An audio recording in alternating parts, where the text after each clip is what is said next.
Welcome to the Redmont Weekly Roundup, where I go through some, but not all, of the big happenings on the Democracy Craft server throughout the 21st of September to the 12th of October 2025. As you might be able to tell, that's a lot longer than a week. A horrible plague descended upon my household, and I've been very out of the loop. So, let's catch up on everything I missed over the last month.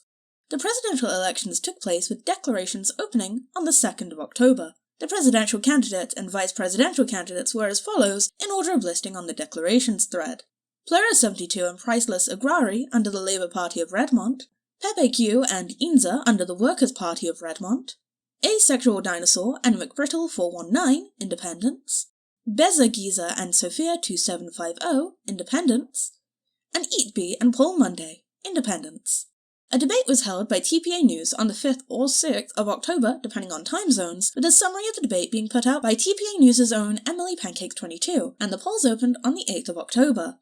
Pepe Q and Inza would go on to win the election with a total of 77 votes, followed by Beza and Sophia with 53 votes. Multiple press releases came out in the wake of their victory, congratulating them and looking forward to the coming months under their leadership. Pepe and Inza will officially take on their new roles on the 15th of October. The House of Representatives called for 3 investigative hearings. The first was into the employment and privacy practices within the Department of Public Affairs. According to the Privacy Act, private information such as actions taken against employees must be treated with confidentiality. Confidentiality that was allegedly broken when the DPA secretary at the time, xDarkX, announced the dismissal of multiple employees in a non-classified channel. Leader of the DPA union, Mask3D Wolf, claimed during the hearing that xDarkX has previously failed to handle sensitive information correctly during the negotiations between the union and the DPA, as well as publicly revealing the reasons for another employee's dismissal in the past. xDarkX would go on to resign in a now-deleted briefing, while the hearing was still ongoing and leave Redmont entirely. The hearing has been closed with no further information being made public as of the 6th of October. The second investigative hearing was into the conduct and potential corruption of Representative Plura72, following a number of bills with humorous and silly names, and the suspicious move to appropriate $50,000 to the Department of Construction and Transport. Real Imza, the Deputy Speaker of the House, questioned why this was done just 10 minutes after Plura offered Endeavour, the DCT's secretary, a position within his presidential cabinet had he won. Plura claims that he received a tip from an unnamed source that the DCT required the money to pay their employees, and that it was simply a matter of awful timing. Later, he would say that no reason for these funds were given, and he just assumed as such. During the hearing, End claims that the DCT did not have an issue with expenditures, and that while no quid pro quo was explicitly offered, he felt that the unsolicited gift, in the form of moving for appropriations, was concerning and bribe-like. A subpoena was issued for the non-disclosure agreement between Plura and his unnamed source, as well as the messages sent and received in regards to that NDA. While the NDA was provided, the metadata was not. Past the 72-hour timeframe given for the subpoena, Plura72 invoked the Fifth Right, which protects an individual from producing self-incriminating evidence. When the hearing initially was opened, Plura72 claimed that it was retaliatory in nature, claiming that Real Imza was harassing him and had threatened him in the past. He would go on to resign from the House of Representatives, claiming that he had been harassed, targeted, and was now being forced out of the House.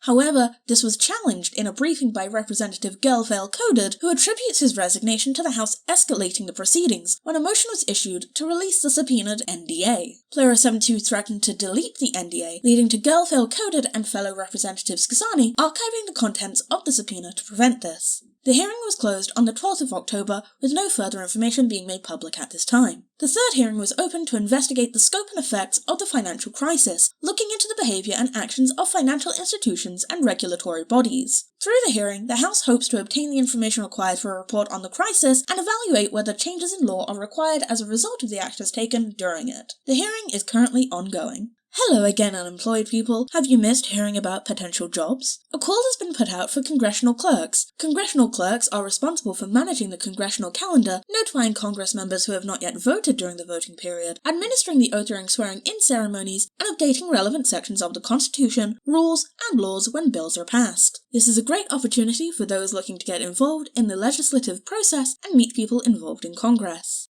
The courts are also looking for a clerk of their own. Court clerks assist judicial officials, such as by taking notes during in-game trials, searching for precedent in previous cases to aid the decision-making process, and assisting in the organisation of cases. Those interested in either position can submit an expression of interest on the forums.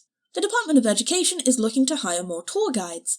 These guides will be responsible for touring new players around the server, letting them know how to get started in Democracycraft and make the most of their time in Redmont. Finally, the Department of the Interior is continuing to look for supply officers and rangers. Applications for these positions can again be found on the forums. On the 4th of October, a summit was held between the Commonwealth of Redmont and the Kingdom of Alexandria, where a number of topics were discussed. This is the first formal meeting between the two nations, with Redmont's president Juniper Fig and Alexandria's Prime Minister Goldblooded being in attendance, as well as a number of senior government officials. Much of the meeting focused on the growing diplomatic relationship between them, such as the discussion of a Redmontian embassy in Alexandria and plans for cross-server tourism. Alexandria also requested aid from Redmont in the form of builders to assist with developing their infrastructure, which Redmont are apparently happy to help with. However, the summit was not without its bumps. Multiman 155, the Speaker of the House, had been invited to attend the summit by the President, who had forgotten about the private portion that preceded it. Both Redmontian and Alexandria officials denied the request for him to be included in the private portion, leading to Multiman publicly expressing his frustration at the perceived diplomatic slight. Additionally, terrorists targeted the summit. During the initial meeting at the Alexandrian embassy, TNT was thrown into the meeting room, leading to attendees being hurt. Even once the meeting was moved to the presidential house, the attackers continued their attempts through the windows. Later, when the two delegations were attempting to take photographs with one another, two terrorists arrived to disturb the moment, killing the acting ambassador Talion77 and the videographer on scene, Gribble19. I'd like to thank Gribble for providing the footage you saw on screen. While one of the terrorists has been identified as XTub12345, the other was reportedly invisible and has not yet been identified. A number of acts have been signed into law. The Legislative Service Commission Act seeks to establish a permanent and impartial body to support Congress in lawmaking and oversight, with the LSC helping Congress with the expertise needed to ensure that bills are both constitutional and enforceable. The Combat the Murder Act makes changes to the fines for murder by increasing them, with the fines and jail times for mass murder also being increased. Additionally, mass murder is now defined as unlawfully killing 4 or more players as opposed to the previous 7. The Embezzlement Definition Clarification Act redefines embezzlement as fraudulently and knowingly misappropriating assets that have been entrusted to them, or have lawfully come into their possession by virtue of office, employment, or position of trust, making it so embezzlement is no longer restricted to just businesses. Finally, the Conflict of Interest Standards Amendment Act adds the positions of FRB Governor and FRB Lieutenant Governor to the Conflict of Interest Standards Act. On the 30th of September, President Juniper Fig put out an executive order called True Love, in which she declared that ex-RSP and KG should be married under the DPA's marriage registration standards. Although there were a handful of press releases congratulating the two individuals, Multiman 155 pointed out in a briefing of his own that the executive order would be committing them to a forced marriage. At first, the president suggested that the speaker hated true love and should try getting married about it, to which Multiman responded in a following press release that began with him addressing his loving wife Juniper himself and reminding her that the two of them are happily married. Around 20 minutes after the executive order was first put out, Juniper Fig would repeal it, as they were informed that one of the involved parties was not aware of the marriage. I'm not sure if this counts as important news, but I did find the whole thing very funny.